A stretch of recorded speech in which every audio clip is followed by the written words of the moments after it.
अरदास तो करनी ही हमें, हर गुरसिख को अरदास करनी सीखनी भी चाहिए और करनी भी चाहिए, क्योंकि अरदास ही एक ऐसी चीज है जिससे हमारा जो है मन जो है वो शांत होता है।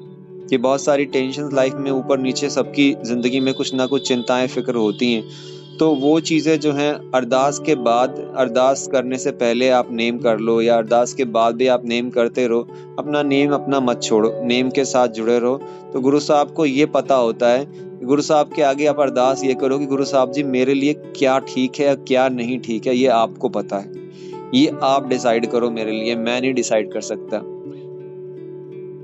क्योंकि अगर मैंने डिसाइड किया और मैंने गुरु साहब से बार बार एक ही बात बोली और मेरे लिए वो चीज अच्छी नहीं है, तो फिर क्या होगा।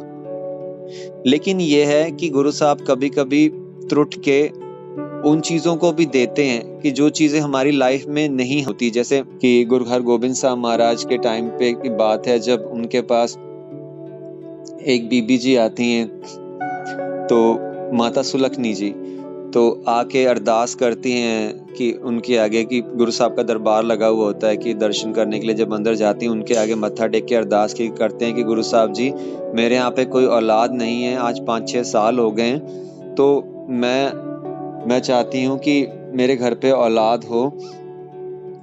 तो गुरु साहब कहते हैं कि बीबी तेरे कर्मों में जो है वो औलाद नहीं है। तो बीबी जो है वहां से परेशान हो के आंखों में आंसू भर के मतलब बस ऐसे कि आंसू बस छलक जाएंगे, मतलब परेशान हो के गुरु साहब ने भी मना कर दिया मुझे, और संगत से वो बाहर जाना शुरू कर देती हैं। रास्ते में चलते चलते जैसी संगत से बाहर पहुंच रही होती हैं, रास्ते में एक उनको गुरसिख मिलते हैं। गुरसिख पूछते हैं कि बीबी ये तो गुरु नानक का दरबार है, यहाँ तो जो भी रोता हुआ आता है वो हंसता हुआ जाता है यहाँ से, तो बीबी तेरी आंखों में आंसू क्यों हैं। तो गुरसिखों को वो सारी बात जो है बीबी जो है बता देती है, माता सुलखनी जो है, और कहती है कि इस तरीके से मैंने अरदास करी गुरु साहब के आगे, गुरु साहब ने बोला कि तेरे कर्मों में तो है नहीं। सिख जो है वो थोड़ा सा मुस्कुराए और कहते हैं ये कोई बात नहीं बीबी, गुरु साहब के हाथ में तो सब कुछ है, आप जाओ और दोबारा जाके अरदास करो, उनको बोलो कि वहां भी लिखने वाले आप हो तो यहाँ भी लिखने वाले आप हो, तो वहां नहीं लिखा कर्मों में तो यहाँ लिख दो। तो वो बीबी वहां वेट करने लग पड़ी। तो इतने में गुरु साहब जी बाहर आते हैं अपने घोड़े पे चढ़ के, गुरु साहब को कहीं जाना होता है। गुरु साहब थोड़ा सा आगे की ओर बढ़ते हैं घोड़े को लेके, तो बीबी अचानक उनके आगे आके रुक जाती है और कहती है, अरदास वही हाथ जोड़ के खलो जाती है कि गुरु साहब जी मुझे बच्चे की दाद दो। तो बीबी को फिर गुरु साहब वही बोलते, बीबी हुने ते ना आख्या सी असी कि तेरे कर्मा च नहीं है, तेरे कर्मों में नहीं है, फिर तू आ गई। तो उसके बाद सेम वही जो गुरसिखों ने जो जुगती जो है बीबी जी को बताई थी, वही चीज है कि गुरु साहब जी मेरे भागों में कल नहीं लिखा हुआ था तो आप आज लिख दो, कल आपने नहीं लिखा था वाहिगुरु, तो आप आज लिख दो, वहां भी देने वाले आप हो तो यहाँ भी देने वाले आप ही हो, मेरे कर्म आप आज बना दो। तो गुरु साहब इतनी बात सुन के मुस्कुराते हैं कि गुरु साहब आप जानी जान है, गुरसिखों ने जो उनको भेद दिया होता है, जुक्ति बताई होती है, गुरु साहब समझ जाते हैं। तो गुरु साहब कहते हैं कि उसी टाइम गुरु साहब आसपास देखते हैं तो एक ठीकड़ी पड़ी होती है। ठीकड़ी कहते हैं कि कोई पांडा वगैरह, जैसे पुराने जमाने में जो है बर्तन टूट जाते थे, जैसे मिट्टी के बर्तन हुआ करते थे, तो वो ठीकड़ियां उसके टुकड़े छोटे छोटे बन जाते हैं, उसे ठीकड़ी बोलते हैं।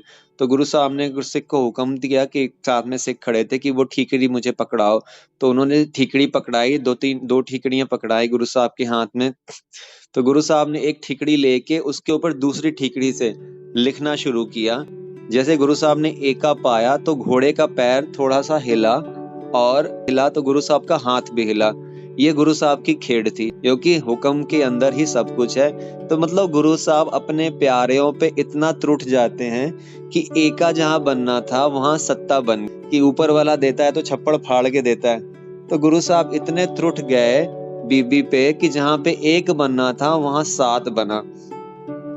गुरु साहब ने कहा, बीबी जहां तेरे घर में एक औलाद भी नहीं थी, जहां तेरे घर में 7 औलादें पैदा होंगी।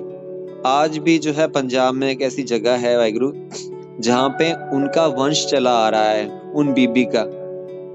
मतलब 7 बच्चे उनके यहाँ पे हुए और आगे उनका वंश चला आ रहा है, जो गुरु हरगोबिंद साहब महाराज की दी हुई दात है, जिनके मतलब लाइफ में एक भी औलाद नहीं लिखी हुई थी और 7 बच्चों से गुरु साहब ने जो है वो उनको निवाजा। ये गुरु साहब की कृपा है। भुल्लां चुकां दी क्षमा।